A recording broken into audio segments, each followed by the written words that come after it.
رسول خدا صلی اللہ علیہ وآلہ وسلم کی سبق آموز تجارت۔ حضرت صلی اللہ علیہ وآلہ وسلم کے پاس اتنی دولت تو نہ تھی کہ آپ صلی اللہ علیہ وآلہ وسلم اپنے ذاتی مال سے تجارت کرتے، اس لیے آپ صلی اللہ علیہ وآلہ وسلم دوسروں کی شراکت میں تجارتی کاروبار کرنے لگے۔ چونکہ آپ صلی اللہ علیہ وآلہ وسلم وعدے کے پکے اور معاملے کے سچے تھے، اس لیے بہت جلد تاجروں کا اعتماد آپ پر قائم ہو گیا۔ جو مال آپ دوسرے ملکوں میں لے جاتے تھے وہ ہاتھوں ہاتھ بک جاتا تھا، اور جو قیمت جس مال کی آپ بیان کر دیتے تھے خریدار وہی قیمت بخوشی ادا کر دیتے تھے، کیونکہ سب کو یہ یقین تھا کہ آپ جھوٹ نہیں بولتے، دھوکہ نہیں دیتے اور بد معاملگی نہیں کرتے۔ عرب کے تمام تاجروں میں یہ بات مشہور ہو گئی تھی کہ محمد ابن عبداللہ جیسا سچا اور خوش معاملہ کوئی تاجر نہیں۔ حضرت رسول خدا صلی اللہ علیہ وآلہ وسلم کی غیر معمولی کامیابیاں دیکھ کر دوسرے تاجروں پر بھی اثر ہوا، اور انہوں نے بھی دغا و فریب کو ترک کر کے اپنے معاملات کی بنیاد صداقت و راستی پر رکھی۔ اکثر تاجروں کی یہ خواہش تھی کہ حضرت صلی اللہ علیہ وآلہ وسلم کی شراکت میں تجارت کریں۔ حضرت خدیجہ علیہ السلام کی تجارت میں حضرت صلی اللہ علیہ وآلہ وسلم کی شرکت۔ حضرت خدیجہ بنت خویلد علیہ السلام عرب کی ایک بڑی متمول اور نیک سیرت خاتون تھیں۔ ان کا قافلہ مال تجارت لے کر دور دراز ملکوں کو جایا کرتا تھا۔ میر قافلہ کسی تجربے کار تاجر کو بنایا جاتا تھا، اور اس سے منافع کی رقم میں سے کچھ حصہ بطور حق المحنت طے کر لیا جاتا تھا۔ حضرت صلی اللہ علیہ وآلہ وسلم کی صداقت و دیانت اور تجارتی کامیابی کی خبریں جب ان معظمہ کے کان تک پہنچیں تو ان کے دل میں خواہش پیدا ہوئی کہ ایک بار اپنے قافلے کا سالار حضرت رسول خدا صلی اللہ علیہ وآلہ وسلم کو بنا کر بھیجیں۔ چنانچہ انہوں نے حضرت صلی اللہ علیہ وآلہ وسلم کے پاس پیغام بھیجا کہ اگر آپ میرے تجارتی قافلے کے ساتھ بطور قافلہ سالار جانا منظور فرما لیں تو جو نفع میں دوسروں کو دیا کرتی ہوں اس سے دگنا آپ کو دوں گی۔ حضرت رسول خدا نے اس بارے میں اپنے شفیق چچا حضرت ابو طالب علیہ السلام سے مشورہ کیا۔ انہوں نے کہا کیا مذائقہ ہے، منظور کر لو۔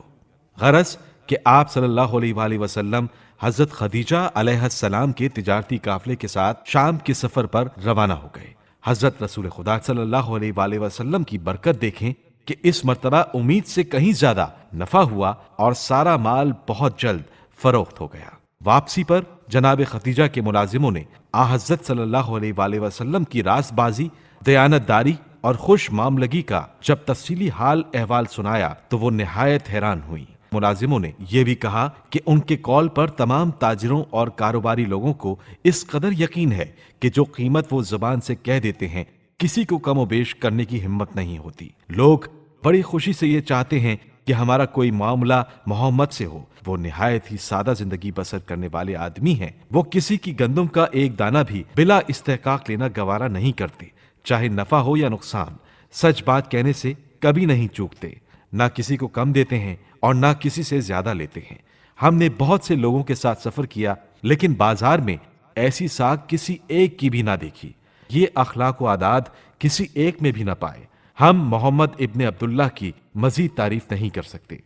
اپنے ملازموں کی یہ باتیں سن کر جناب خدیجہ کے دل میں حضرت صلی اللہ علیہ وآلہ وسلم کی قدر و قیمت بہت زیادہ ہو گئی۔ انہوں نے حضرت صلی اللہ علیہ وآلہ وسلم کو بلا کر بہت شکریہ ادا کیا اور جو رقم پہلے ہی طے ہو چکی تھی وہ آپ کے حوالے کر دی۔